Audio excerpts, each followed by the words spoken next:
Guys, it's your favorite federal informant. Listen, you guys, I am on vacation, but I wanted to pop in and talk about this thing that's going on. I know you guys heard about it.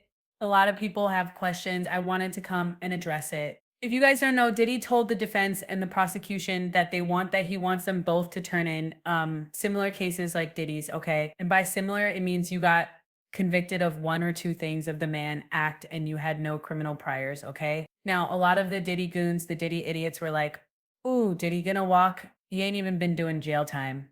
To which I said, "Okay, stop, stop. Okay. Diddy might have beat Rico." Okay. And it was a crushing I it was a crushing blow to victims, to women, to anybody that doesn't stand with abuse, right? Did he beat Rico? But there's more to that story, but let's stick on topic. And apparently the jury said, "We don't care what happened with Jane and Cassie, but because you were their boyfriend or their man, I guess you own them and you can do what you want." However, the one thing that kept coming up that a lot of people overlooked was that he was convicted on two major sex crimes. The Mann Act, they are major, major federal crimes. Okay. And I did some research. I talked to my legal people and I took notes. So, whenever I take notes, this is going to be good. Okay. Now, what did the judge ask for?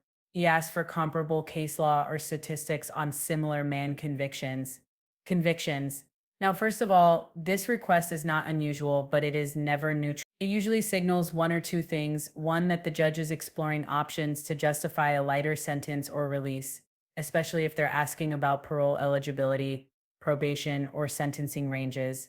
Two, the judge is building a case for why Diddy should not get leniency. By establishing how others were treated in similar cases, they could argue that letting Diddy off lightly would be inconsistent or unjustified. So the big question, all right, I'm actually being texted like Tessa. So the big question is what context the judge asks us in. And the thing is, if we look at the Diddy case, this is where things get tricky. The judges already denied bail and called Diddy violent. He read him to filth. The judge was not happy, okay, and said his community ties made him more dangerous. Not so it's going to be hard for Diddy to rebrand himself. The judge also has letters from multiple victims who explicitly said he's a threat and allegedly wielded violence as a means of control. Diddy has access, money, and potential leverage over witnesses, and the judges don't like to be made a fool of. And if Diddy walks and does something shady again, and I think he actually will do something shady again, it reflects directly on the court. And you guys listen, the verdict of the jury threw us for a loop, but the fact that the judge said all this in court, and deny bail, I mean, come on. I think we can put two together.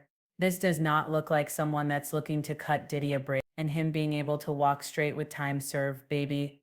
That's cutting Diddy a break. Okay. So why ask about the comparable Mann Act sentences? Okay. They said, listen, Tissa, there's three possible reasons. One, judicial cover. The judge might personally feel parole is risky, but is giving the appearance of objectivity by asking both sides for precedence. That way, no one can claim bias later. Now, he might be appealing his decision for when he sentences him. If Diddy's team appeals any eventual sentence, the judge can say, I reviewed the sentencing ranges and outcomes for similarly situated defendants under the Mann Act, and the sentence falls squarely within that range. Or the judge also might be testing boundaries. Maybe the judge is trying to find out how lenient or harsh they can go without being reversed. They could be considering probation in theory, but still leaning towards prison unless Diddy's team provides extraordinary mitigating evidence. Now let's talk about that mitigating evidence. Remember when I told you guys that Diddy's team, I believe, are trying to shut up any content creators that are still criminal with them, and they feel like if they shut down the content creators, then they can start on this rebrand. Think about you shut us up by July, August, September, and then you got a little bit of October to get this Mother Teresa Hail Mary that they think is going to wipe Diddy's record clean. Unfortunately, a lot of evidence that the jury wasn't shown, a lot of witness statements and affidavit that the jury didn't see. The judge is privy to all that, and all that is going into his decision. Okay, so again, I actually said, but do you really think there is any type of risk of Diddy walking with just parole? I said no, but I had to take it to the people that actually practice law, and they said, right now, Tissa, it is super low. And I'm like, okay, but why? Because y'all also said it was super low that he was going to beat the Rico charger. Well, that's not true. They said the Cassie charges were super low. They said one, the Mann Act is a serious federal charge, and even though it's sometimes used strategically in civil or hybrid cases, Judges take it very seriously when paired with violence and pattern behavior. Judge Aaron, when did he was asking for bail, said not only is he violent, but there is a pattern of violence. Public sentiment, they also will take this, it's low because public sentiment and visibility are sky high. And the DOJ knows this is a credibility test. Again, remember Maureen Comey said this is chilling for victims. It will have a chilling effect. And if the judge already said Diddy is violent and a threat and denied bail, and and then suddenly letting him walk would make the judge look wildly inconsistent unless new facts came to light. So, what do we think about the judge? This is just my personal take. I think the judge is doing due diligence checking to see if there's any legal wiggle room. But based on prior comments, it sounds like this judge already sees Diddy as a danger, and it's just asking for case comparisons to legally reinforce whatever sentence he's already decided on. So, unless Diddy pulls a legal rabbit off the hat, he's unlikely to walk with this parole. This request is probably more about sentencing justification than lenient. Okay, so here's the thing, right? Okay, what type of language? And I just want to refresh your memory, the type of language that slams the door on parole or probation. And listen, let's get into this. He said Diddy was a batterer. This is not just commentary. That is legal language or phrase. It suggests a pattern of violence, not a one-time incident, and the judge is accepting allegations as credible and may be treating them as established facts for purposes of sentencing or bail decision, and it undercuts any claim that did violent behavior is isolated, provoked, or misunderstood. Judges should casually just don't throw out that word unless they want it to stick around on the official record. He also said, your client admitted he is violent and tried to preemptively enter a batter program. This is huge because pre-sentencing rehabilitation attempts like enrolling in a battery program are often seen by judges as damage control and not sincere. The fact that Diddy knew to enroll in that program shows consciousness of guilt. He anticipated legal trouble. Admission of violence undercuts any "I didn't do it" or "this was exaggerated." And if the judge believes the omission wasn't just PR but rooted in truth, it justifies custodial sentencing over any community supervision. Okay.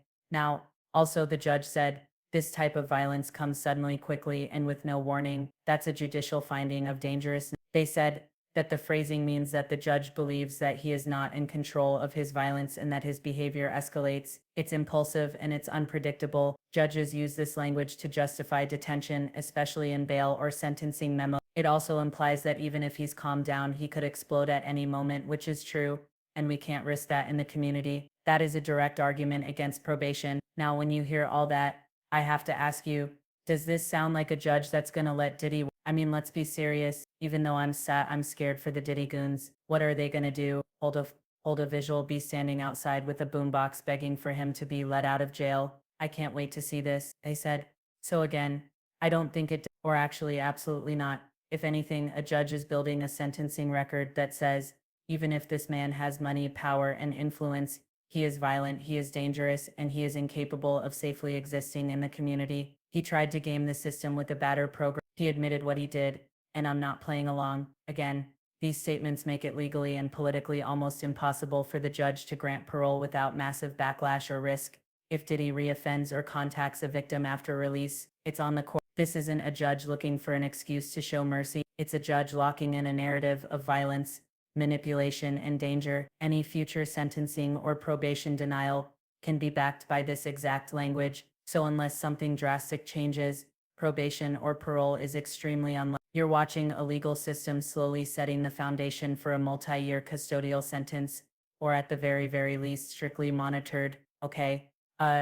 Strictly monitored movements. Again, listen, at the end of the day, I don't know. It is what it is. We are expecting that Diddy will actually do some jail time. I don't think that the judge is actually going to take the time and go through all this and make all these notes just to let him out on the public. Now, did he really offend? That's a different subject. I 100% think thinks he will, but you never know. Maybe in Mark Agnifilio's loving arms, he has found a new version of himself, because we know that Mark is doing his best to uplift that man. Anyway, y'all let me know what you think in the comments. I'll talk to y'all later.